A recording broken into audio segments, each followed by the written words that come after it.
வாங்க ஃப்ரெண்ட்ஸ், இன்றைக்கி என்னுடைய சரவணா ஸ்டோர்ஸ் எலைட் ஜுவல்லரி ஷாப்பில் எடுத்த வேக்ஸ் கோல்டு பால் ஜுவல்லரியை பற்றி பார்ப்போம்.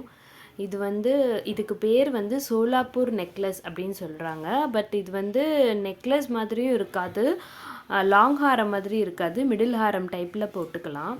இது ரொம்ப லைட் வெயிட்டான ஜுவல்லரி. நம்ம சின்ன சின்ன ஃபங்க்ஷன்ஸ் லைக் வளகாப்பு, காது குத்து, அப்புறம் பிறந்தநாள் பார்ட்டிஸ், இந்த மாதிரி சின்ன சின்ன ஃபங்க்ஷனுக்கு இதை நம்ம போட்டுக்கலாம். ரொம்ப நல்லாயிருக்கு, பார்வையாகவும் இருக்குது.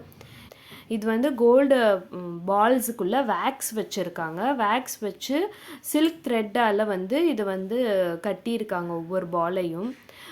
ஆனால் பயப்பட வேணாம், கொஞ்சம் நல்லா ஸ்ட்ராங்காகவே இருக்குது. நான் வாங்கியே ஒரு 2 வருஷம் கிட்ட இருக்கும். நல்ல ஸ்ட்ராங்காகவே இருக்குது, உழைக்குது. இதோட ஃபுல் வெயிட் பார்த்திங்கன்னா 7 கிராம்ஸ் 990 மில்லிகிராம்ஸ் வருது. இதில் இந்த வேக்ஸ் போக 6 கிராம் 720. இதோட ஆனால் ஸ்டோன் சார்ஜுன்னு சொல்லி 3970 ருபீஸ் ஆட் பண்ணுறாங்க. அது இல்லாமல் நம்ம வேஸ்டேஜ் வேறு பே பண்ணோம். இந்த ஜுவல்லோட வேஸ்டேஜ் 14% போடுறாங்க. நம்ம இந்த 6 கிராம் 720 மில்லிகிராமுக்கு மட்டும்தான் நம்ம இன்னைய கோல்டு ரேட் என்னவோ அது பே பண்ணுவோம். டோட்டலாக இருக்கிற இந்த 7 கிராம்ஸ் 990 மில்லிகிராமுக்கு பே பண்ண மாட்டோம்.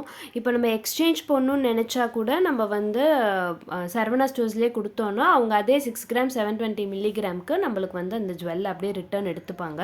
நம்ம வேறு ஏதாவது ஜுவல் கூட மாற்றி எடுத்துக்கலாம். ஸோ எந்த ப்ராப்ளமும் வராது.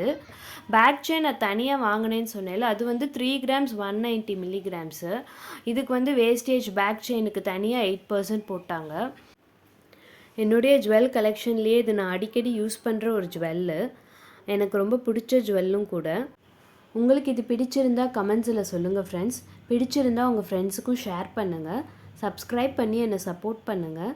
ஏதாவது டவுட்ஸ்னாலும் கேளுங்க, கண்டிப்பாக நான் ரிப்ளை பண்ணுறேன். தேங்க்யூ.